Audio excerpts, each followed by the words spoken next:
प्यारे दर्शकों, आहट का आज का एपिसोड एक बहुत ही स्पेशल एपिसोड है क्योंकि ये आहट के लाखों दर्शकों में से एक ने लिखा है। आज का एपिसोड फेमिना आहट राइटर्स थ्रिलर कॉन्टेस्ट जीतने वाली कहानी पर बनाया गया है। इस कहानी की लेखिका का नाम है मुंबई की शर्मिला मोंटेरो। फर्स्ट प्राइज जीतने के लिए इन्हें सोनी एंटरटेनमेंट टेलीविजन और आहट परिवार की तरफ से हार्दिक बधाई। इनाम के तौर पर इन्हें स्वाद डाइजेस्टिव ड्रॉप्स के सौजन्य से एक मारुति ओमनी वैन दी जा रही है। सेकंड प्राइज जीतने वाले 2 लेखकों के नाम इस एपिसोड के अंत में बताए जाएंगे। तो देखिए आज का एपिसोड अजनबी। देखिए भाई साहब, 35,000 डिपॉजिट और 5,000 किराया। 35,000 डिपॉजिट और 5,000 किराया। उसके ऊपर से आपको 2 महीने की दलाली यानी 10,000 रुपए देने पड़ेंगे। देखिए भाई साहब, ये हमारे बजट में नहीं है। मैडम, ये मुंबई शहर है। 1200 में मकान तो क्या, खड़े रहने की भी जगह नहीं मिलती है। भाई साहब कोशिश तो कीजिए। 1200 के बजट में कुछ तो मिलता होगा। देखिए भाई साहब, फिलहाल जो भी मकान मेरे पास है उसकी सारी जानकारी इस रजिस्टर में है। इसमें सब कुछ लिखा है, कितना किराया है और कितना डिपॉजिट। 6,000 रेंट और 60,000, 5,000 और 75,000, 55,000 डिपॉजिट, 55,000। किराया तो 3,000 है। 55,000 कहाँ से लाएंगे?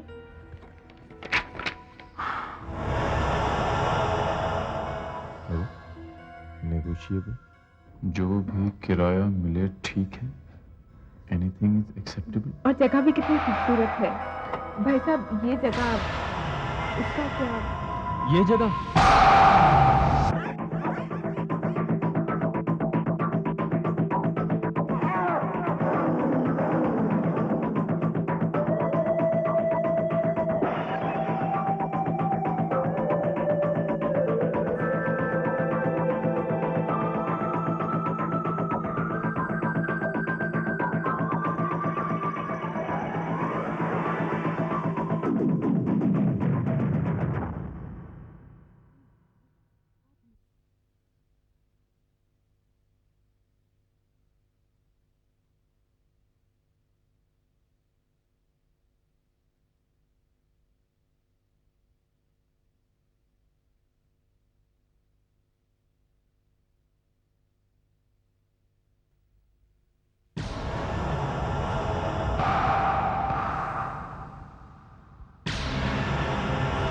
ये जगह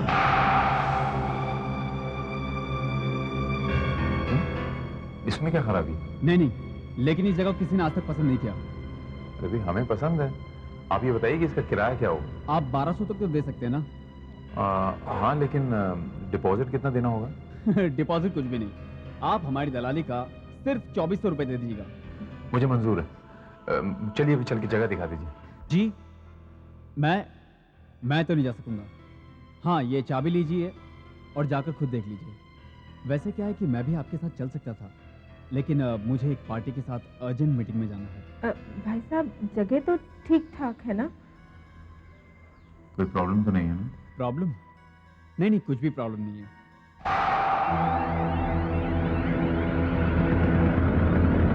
चलो आगे।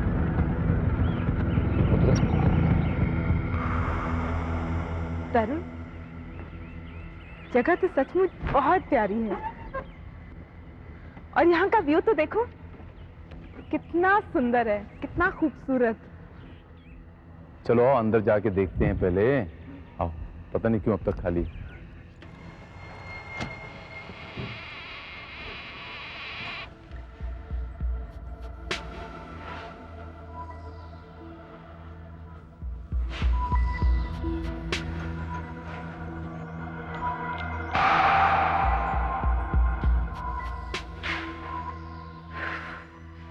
तरुण, जगह कितनी बड़ी है ना?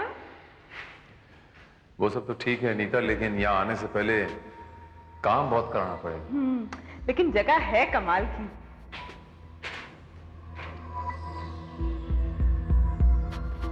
यहाँ का व्यू देखते हैं।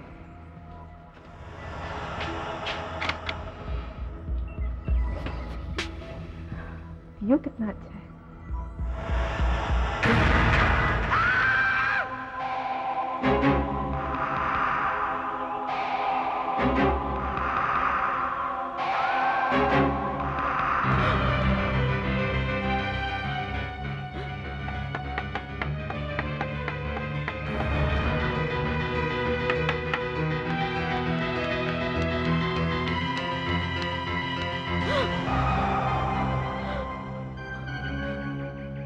कहाँ गई? अभी तो यही थी। अभी नहीं है।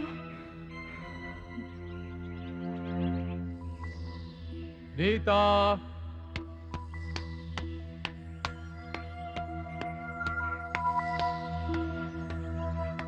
नीता,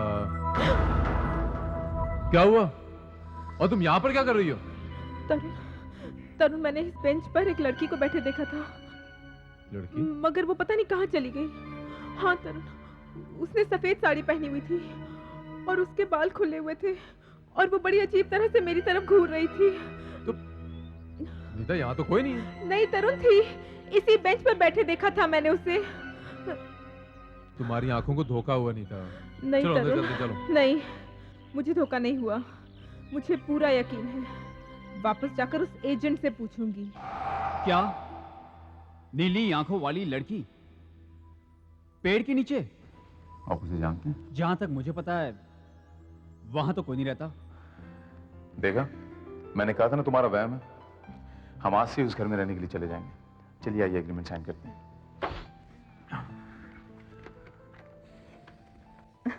अब मुझसे और रहा नहीं जाता। जी चाहता है कि जल्द से जल्द उस मकान को ठीक ठाक करके उसमें रहने चली जाऊं।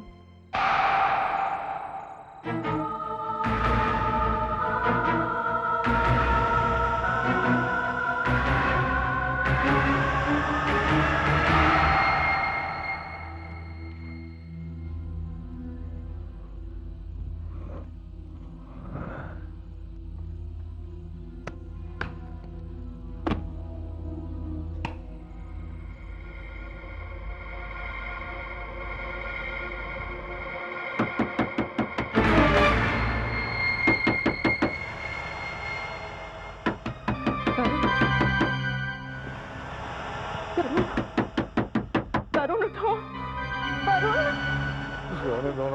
तरुण उठो, तरुण, तरुण वो खिड़की, तरुण, तरुण खिड़की पे कोई है। तरुण कोई खिड़की खटखटा रहा है। तरुण देखो। नीता, सपना तो नहीं देख रही तुम? इतनी रात को खिड़की कौन खटखटाएगा? तरुण कोई खिड़की खटखटा रहा है, तुम देखो। तरुण मुझे बहुत डर लग रहा है, तुम देखो ना प्लीज। मैं देखता हूँ, देखता हूँ।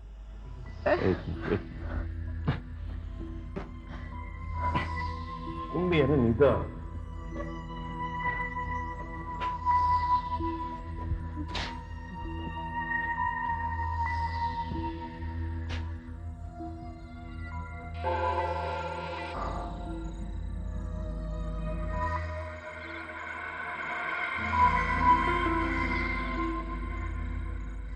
यहाँ कोई नहीं नीता, वहम है तुम्हारा।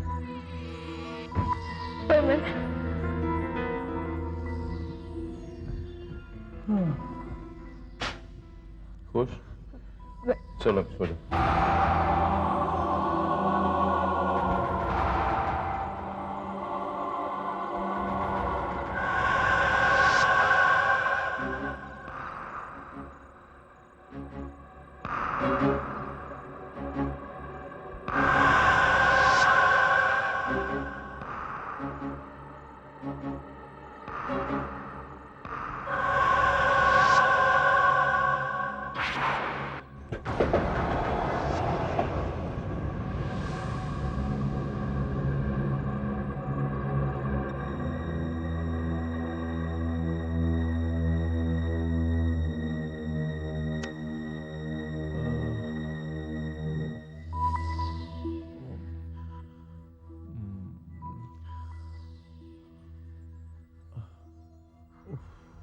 ये अचानक इतनी गर्मी क्यों हुई?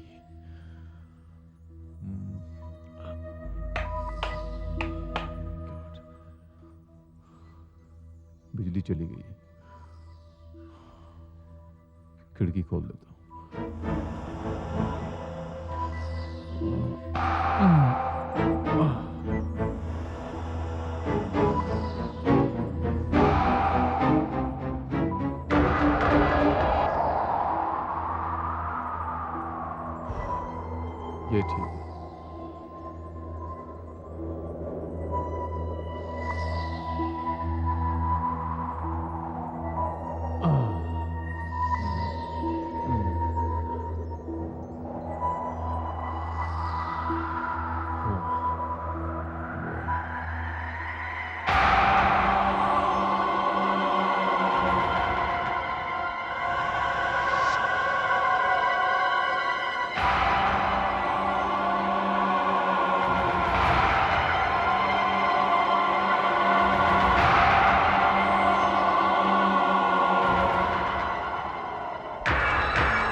कौन है भैया, क्या चाहिए? मैं दूध वाला हूँ साहब। मैंने सुना कि यहाँ कोई रहने आया है, तो मैं तो हैरान सा रह गया। हैरान रह गए?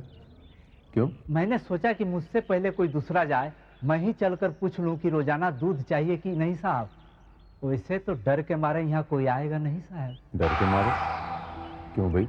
मैं तो बूढ़ा हो चला और मुझे मौत से डर लगता नहीं। बिल्कुल मुझे मौत से डर नहीं लगता। मौत से डर नहीं लगता? ये क्या नाम शना बक रहे हो तुम? नीता कहाँ है? ये कहाँ चली गई नीता? आप अपनी बीवी को ढूंढ रहे हैं? हाँ, तुमने कहीं देखा? उस बेंच पर एक लड़की को मैंने बैठे देखा है। पहले तो मैंने सोचा कि कहीं ये वही तो नहीं। मानसी? लेकिन मेरी बीवी का नाम तो नीता है। ये साहब, नीता? वहाँ मत जाइए साहब, वहाँ मत जाइए।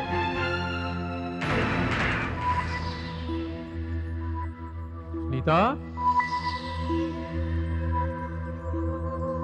थैंक गॉड तुम यहाँ पर हो। क्या हुआ नीता? नीता, तुम्हारी आंखें तो भूरी थी, ये नीली कैसी हो गई? मुझे सर्दी लग रही है, मैं कमजोरी भी महसूस कर रही हूँ, मुझे अंदर ले चलो। नीता, तुम्हारी आवाज कितनी बदली बदली लग रही है। और तुम्हारी आंखें नीली हो गई, तुम्हारी आवाज, ये सब क्या हो रहा है नीता? तुम ठीक तो हो ना नीता? मेरी कुछ समझ में। नीता, तुम्हारी आंखें फिर से भूरी हो गई, अभी तो नीली थी। नीली भूरी? मुझे कुछ समझ में नहीं आ रहा। तुम क्या मुझे अंदर ले चलो। हमें तुमने वो बंद गार्डन वाला मकान किराए पर दे दिया? उसका तो फोटो भी तुम्हें फाड़कर फेंक देना चाहिए था। अरे मुझे तो 2400 रुपए दलाली के मिल गए।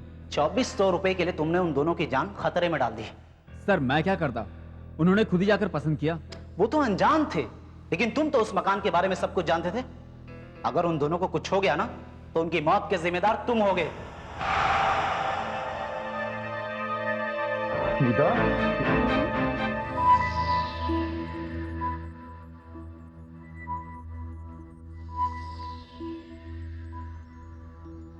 नीता, तुमसे कुछ पूछना है मुझे। हाँ, पूछो। आज सुबह उस बेंच पे क्या कर रही थी तुम? बेंच पे? हाँ, बेंच पर। वो मेरा खुली हवा में बैठने को दिल किया, इसलिए वहां जाकर बैठ गई। मुझे बहुत खुशी है कि तुम लोगों ने ये मकान लिया। तुम लोगों ने? मेरा मतलब हम लोगों ने। नीता, मुझे तुम्हारी आंखें दिखाओ। मुझे अकेला छोड़ दो, मुझे बहुत काम है। नीता, मुझे तुम्हारी आंखें देखनी है। क्यों? मुझे उनका रंग देखना है। तरुण, पलटो मेरी तरफ नीता। तरुण। नीता, मैंने कहा पलटो। देखो, मेरी आंखें भूरी हैं या नीली?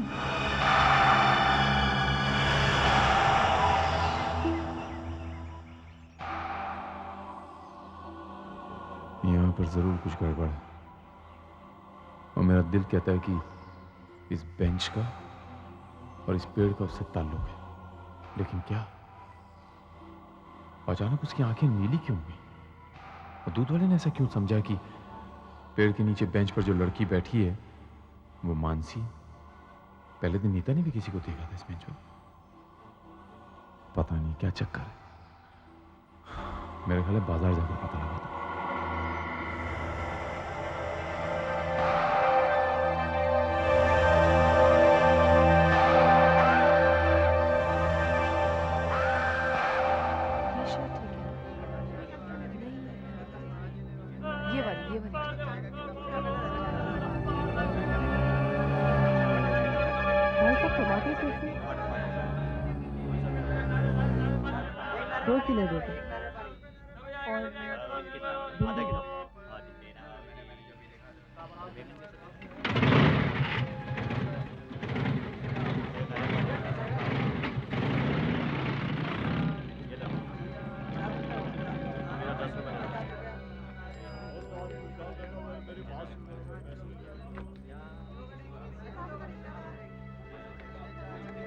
कहिए साहब, कौन सा अखबार दूं?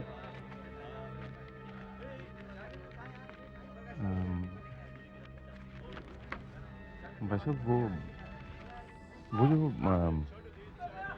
जो गार्डन के पीछे जो आखिरी वाला बंगला है, वो जो आखिर वाला बिल्कुल बंगला, हाँ। उसके जो लॉन है उसके बीच में एक अजीब सा एक पेड़ है, एक बेंच है जो, हाँ। उसके बारे में कुछ जानते हैं आप? क्यों? आप उस मकान के बारे में क्यों जानना चाहते हैं? यूं ही साहब, बड़ी दर्दनाक कहानी है। 2 साल पहले एक नया शादीशुदा जोड़ा उसमें रहने के लिए आया था। नाम क्या था उनका? अनिल साहनी और मानसी साहनी। मानसी? क्या आप उसे जानते थे? नहीं, आप कुछ दर्दनाक कहानी बता रहे थे। हाँ साहब। देखिए साहब, अनिल साहनी जी के घर में टेलीफोन नहीं था, इसलिए वो मेरी दुकान पे टेलीफोन करने आते थे। अक्सर परेशान रहते थे और टेलीफोन पर किसी डॉक्टर से बात किया करते थे। इसी बात से मैंने अंदाजा लगाया कि उनके घर में कोई जरूर बीमार होगा। क्या आप कभी मानसी से मिले थे? नहीं साहब, वो तो घर से बाहर निकलती ही नहीं थी। एक बार मेरा लड़का, ये मेरा लड़का है, वहां कुछ मैगजीन्स देने के लिए भेजा। उस दिन के बाद मेरे लड़के ने वहां जाने से ही इनकार कर दिया। ये जाता ही नहीं है।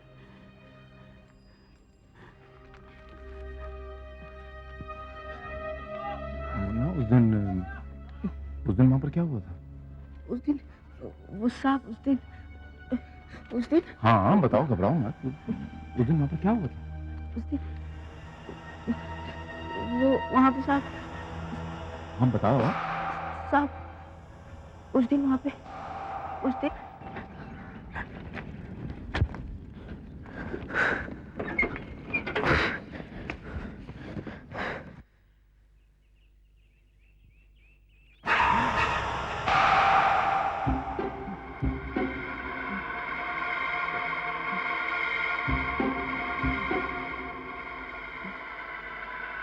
मेम साहब,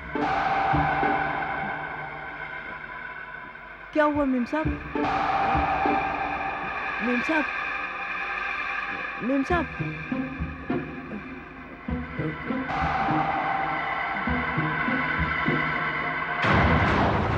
मेम साहब, मेम साहब,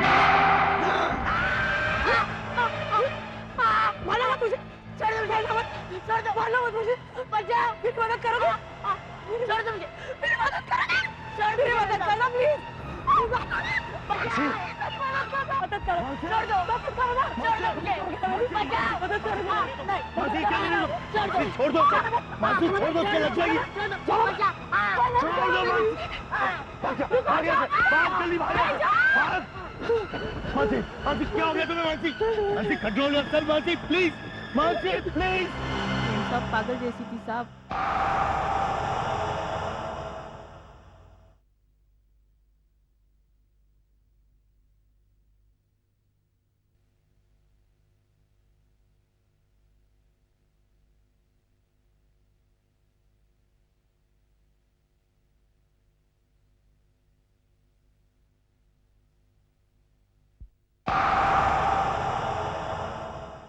मेम साहब पागल जैसी थी साहब।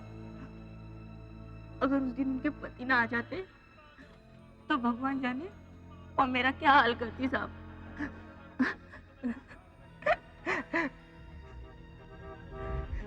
लेकिन वो पागल जैसी क्यों थी? पता नहीं साहब, सच पूछो तो मुझे भी इस बात पर विश्वास नहीं हुआ। इसलिए मैंने सोचा कि अगले हफ्ते मैं खुद मैगजीन्स लेके जाऊंगा। तो फिर आप वहां गए थे? हाँ साहब, दुकान बंद करते समय अंधेरा हो चुका था, तो मैंने सोचा कि मैं शॉर्टकट के रास्ते से जल्दी पहुंच जाऊंगा। शॉर्टकट के रास्ते से मैं मकान के पीछे की तरफ चला गया। ओ अनिल साहब, लगता है घर में कोई नहीं। अब कल फिर आना पड़ेगा। देखता हूं शायद कोई खिड़की खुली हो, उसमें से फेंक दूंगा।